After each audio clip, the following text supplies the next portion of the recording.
Hey everyone, welcome back to another quick and very interesting tutorial. But in this quick tutorial, I'm going to show you how you can check the actual capacity of your laptop's battery. Now, and if you are purchasing a second-hand laptop, this would be very helpful for you. Now, in order to do it, just simply open the command promote of that particular laptop and run it as administrator.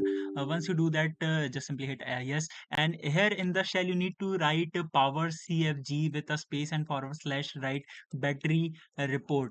Now it generates a battery report in this particular path. Here you need to go to this path and find this file. Once you find this file and open the file, it will open something like this.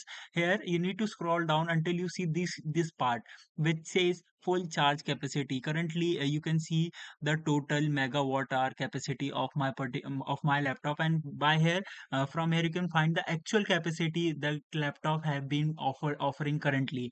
Not the design capacity, the actual capacity you're getting from the laptop.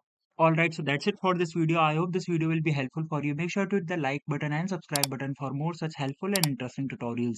See you in the next one. Take care.